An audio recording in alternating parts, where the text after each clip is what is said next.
Prime news watch میں ناظرین ایک بار پھر آپ کو خوش آمدید کہتے ہیں، اور پروگرام کے اس مرحلے میں ہم بات کریں گے امریکی تھنک ٹینک اٹلانٹک کونسل کی ایک رپورٹ کی۔ اس رپورٹ میں تفصیل سے یہ بات لکھی گئی ہے کہ پاکستان کی بھرپور فوجی اور اقتصادی امداد کی جائے، کیونکہ پاکستان دہشت گردی کے خلاف فرنٹ لائن اسٹیٹ ہے اور اس جنگ میں پاکستان کا بھی شدید نقصان ہو چکا ہے۔ اس کے ساتھ ساتھ اس رپورٹ میں یہ بھی کہا گیا ہے کہ اگر امریکہ نے بھارت کی طرز پر پاکستان سے سول جوہری معاہدہ نہ کیا تو وہ افغان جنگ پاکستان کے میدان جنگ میں ہار سکتا ہے۔ ان کا یہ بھی کہنا تھا کہ پاکستان کی قربانیاں لازوال ہیں، اور اس کے ساتھ ساتھ جو امریکہ ہے اسے بہر صورت جو غلط فہمیاں ہیں یا جو کنفیوژن ہیں انہیں الگ سے ان مسائل کو حل کرنا ہوگا، ان کنفیوژنز کو ختم کرنا ہوگا۔ ان کا یہ بھی کہنا تھا کہ اوباما کو 18 مہینے ہو گئے، اس لحاظ سے افغانستان اور پاکستان کے حوالے سے نئی پالیسی آئی، اور اس میں رچرڈ ہالبروک کا جو کردار تھا وہ بھی انتہائی اہم رہا۔ اس کے ساتھ ساتھ اس رپورٹ میں یہ بھی کہا گیا ہے کہ پاکستان کو اندرونی طور پر بھی بہت سے چیلنجز کا سامنا ہے جسے خود پاکستان کو حل کرنا ہے، جن میں اندرونی طور پر سیاسی استحکام اور ملک کے اندر گڈ گورننس کو لانا یہ پاکستان کی اپنی ذمہ داری ہے۔ ان کا یہ بھی کہنا تھا کہ امریکہ یہ کہتا ہے کہ ڈرون حملے فائدہ مند ثابت ہوئے ہیں اور اس نے اپنے اہداف حاصل کیے ہیں، لیکن اس کے ساتھ ساتھ ایک ایسے وقت میں کہ جب امریکہ یہ چاہتا ہے کہ پاکستانی عوام کے ساتھ اس کے تعلقات بہتر ہوں، اس صورتحال میں ڈرون حملے پاکستان کے جو خصوصی طور پر قبائلی عوام ہیں ان کے اندر ایک تنقید پیدا کر رہے ہیں اور امریکہ کے خلاف جذبات پیدا کر رہے ہیں۔ اس رپورٹ کے مندرجات پر ہم مزید بات کریں گے، اور اس کے لیے ہمیں جوائن کیا ہے ٹیلی فون لائن پر واشنگٹن سے اٹلانٹک کونسل کے ڈائریکٹر جناب شجاع نواز نے۔ بہت بہت شکریہ شجاع نواز صاحب، بڑی تفصیل سے رپورٹ آپ نے لکھی ہے۔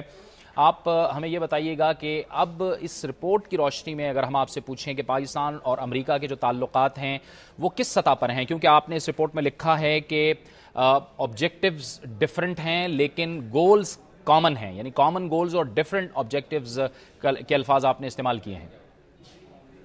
میں سمجھتا ہوں کہ کامن گولز ہیں، اور میں نے تفصیل سے ان کا ذکر کیا ہے رپورٹ میں، لیکن ایک جو زاویہ ہوتا ہے وہ کافی فرق ہے، اس لیے کہ امریکہ کے نزدیک ایک یہ بہت اہم خیال ہے کہ اگر پاکستان پہ پریشر ڈالا جائے تو پاکستان کو کسی راستے پہ بھی ہم لا سکتے ہیں، لیکن پاکستان کی طرف سے ایک خیال یہ بھی ہے کہ امریکہ کے اوپر ہماری بہت لیوریج ہے، اس لیے کہ وہ افغانستان کی جنگ کے لیے تمام سپلائیز پاکستان کے تھرو جا رہی ہیں، اور پاکستان کے بغیر کوئی فیصلہ افغانستان میں نہیں ہو سکتا۔ تو ان دونوں جو پوائنٹس آف ویو ہیں، نظریے ہیں، ان کا کافی تضاد ہوتا ہے۔ اچھا شجاع صاحب، کتنی ضرورت ہے اس بات کی کہ جو پاکستان کی اس وقت ضروریات ہیں ان کو پورا کیا جائے؟ جو امریکہ ہے یا اتحادی افواج ہیں، اتحادی ممالک ہیں، وہ پاکستان کی عسکری طور پر، اقتصادی طور پر کتنی ضرورت ہے اس بات کی؟ اصل مسئلہ تو یہی ہے کہ پاکستان کی جو اصلی ضروریات ہیں وہ پوری نہیں کی جا رہی، اور ہم نے پچھلے سال بھی جو رپورٹ شائع کی تھی اٹلانٹک کونسل سے، اور اس رپورٹ میں بھی پھر ہم نے اس کا ذکر کیا ہے کہ ٹریڈ کا جو مسئلہ ہے اس میں پاکستان کو ایکسیس نہیں دیا جا رہا، کیونکہ ایڈ سے بہتر ٹریڈ ہوتی ہے۔ اگر جب تک کہ پاکستان اپنے ٹیکسٹائل ایکسپورٹ جو ہے وہ امریکن مارکیٹ میں نہیں بیچ سکتا یا یورپین مارکیٹ میں نہیں بیچ سکتا تو اس کو کافی دقت ہوگی۔ اس کے علاوہ میں نے ذکر کیا ہے سول نیوکلیئر ڈیل کا، کہ اگر ہندوستان کے ساتھ سول نیوکلیئر ڈیل کر سکتے ہیں تو پاکستان کی بھی انرجی کی جو ضروریات ہیں وہ بھی سول نیوکلیئر ڈیل کے تحت پوری ہو سکتی ہیں۔ پھر جہاں تک تعلق ہے فوج کو سپلائی کرنے کا،